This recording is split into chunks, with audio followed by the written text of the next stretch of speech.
How's it going, everyone? It is Andre Williams, and over here we talk stocks and we focus on one thing.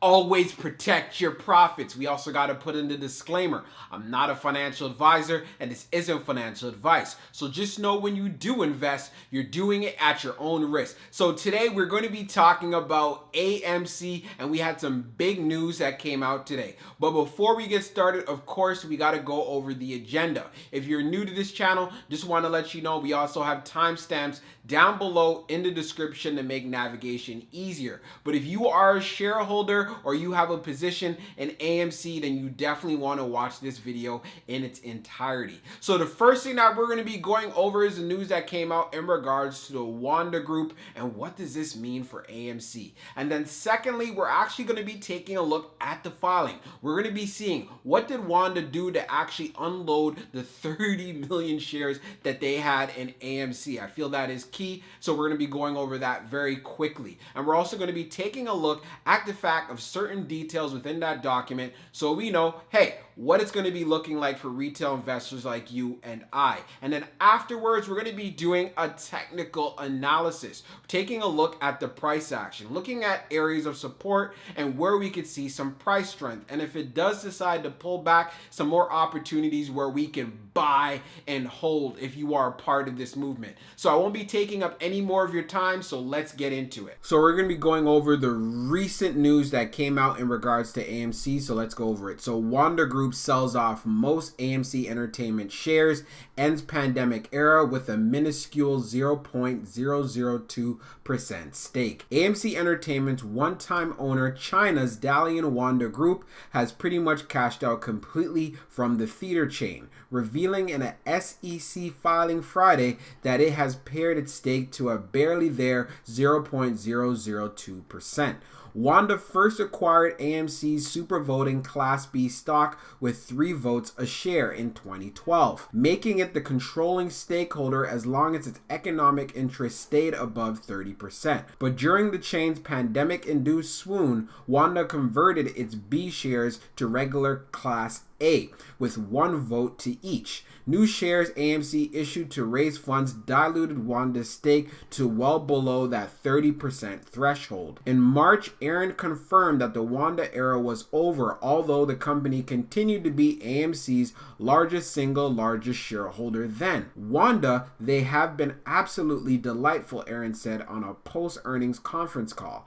Now, AMC will be governed like most other publicly traded companies with a wide array of shareholders. AMC's stake had been whittled down to 6.7%. Now it holds only 10,000 shares. It sold the stock in the open market between May 13th and May the 18th at around $14 a share. That's not bad. The shares had a nasty week this week and ended Friday down 3.67% at $12.09.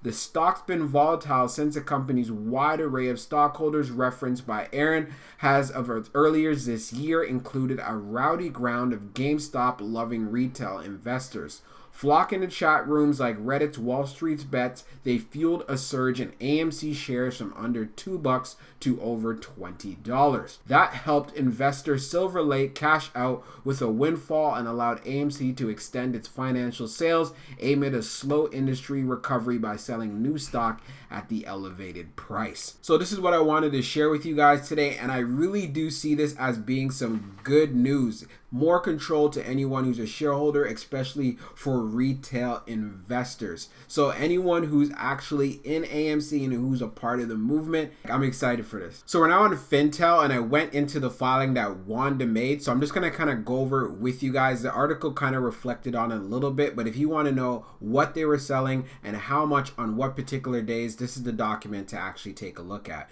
So we can see on May 13, 2021, the Wanda Group sold 95,600 Class A shares in the open market at a price of $14.10, and this was on the 13th, of course. On May the 14th, 2021, they sold 4.1 million Class 8 shares in the open market at a price of $14 per share. And then on May the 17th, they sold 9 million or just over 9 million shares of Class A shares in the open market at a price of $14 share again. And also on May the 18th, they sold 505,000 shares at an open price of $14.98. There's also the reporting of the fact that they still hold 10,000 Class A shares as well. So you guys can see that for your own information and for your homework and due diligence. So that kind of gives you the breakdown of how they unloaded all of their shares, just in case you guys are curious, and to give you a little bit more info on that and how it actually looked. So we're going to be doing a technical analysis for AMC. Let's take a look at how it performed on the day. So we ended up closing at $12.08, being down 3.75% on the day. On the low, it tested $12.05, and then on the high, testing $12.84. So currently, what we're taking a look at is how the price action is actually going for AMC.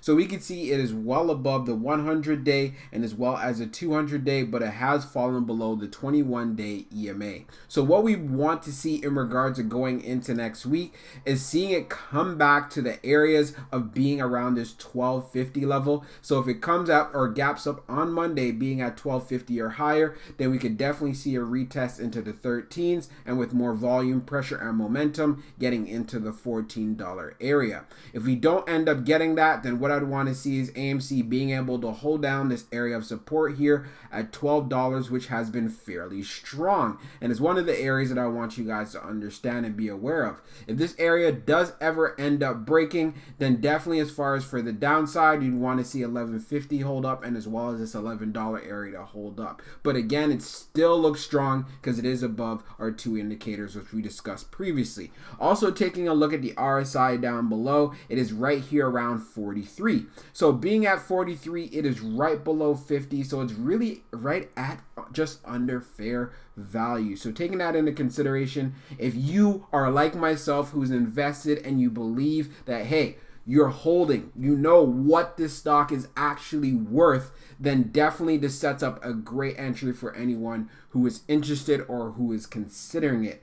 I myself, I'm definitely going to be looking to add a little bit more on Monday when it comes, because I definitely do believe the fact that it will be able to reclaim up to these highs, especially getting into the $14 range and then making that move to 15 and so forth. So that's what I wanted to update you guys on for today. So for my final thoughts for AMC, I see this as great news. Like the CEO Adam Aron was saying, it gives us an opportunity to have a wide array of shareholders. Also, do keep in mind of the fact, out of all of those shares that were sold from the Wanda group, I know institutions and hedge funds bought up a good amount of them. So what does this mean? We might have to exercise a bit more patience, and that is fine. Like I say on this channel, if you are invested in AMC, make sure the money that you're using, you cannot be afraid to actually lose it. You got to be willing to hold. That is the whole key of this movement here. If you know you're going to be needing the money within a week or a few days, then this is definitely not the right play for you, because I've been holding shares for quite some time in this stock, and I know many of you have been holding shares as well. And again, it just gives us an opportunity to buy some more and even increase the overall float for retail investors. Another thing to also take into consideration here, when we were taking a look at the price action, AMC is still respecting that $12 level, and I'm going to be looking forward to seeing that continue going into next week. But even if it doesn't, because we already know there's a lot of manipulation in AMC, we're still going to be exercising patience and holding shares. In regards to my overall thoughts and what I'm going to be looking for, then I'm looking for that upside. I'm looking for that movement. I want to see a retest going into that $14 level. If it doesn't, like I said, I will continue to hold. Like I said, my money that's in AMC, I'm not afraid to lose it. Another thing that I want to go over, as far as for the weekend, I'll be giving you guys another video in regards to the AMC, giving you guys updates in regards to Fintel, because usually when I do videos around this time, not all of the information is already uploaded as of yet. So at least when I do it on the weekend, all that information will be available, and I'll be sharing that with you guys. But for the most part, one thing we do also got to understand, Wanda still has a stake. They still have like about 10,000 shares. So that definitely does show, hey, they do have some interest, even though their stake is a lot smaller. But just taking everything that has happened, I see it as great news, as you can see by the smile on my face. And I'm looking forward to see what happens next week and as well for the coming months, because I do believe we got to continue to have some patience here. Hope you guys enjoyed this video, and we'll be talking real soon.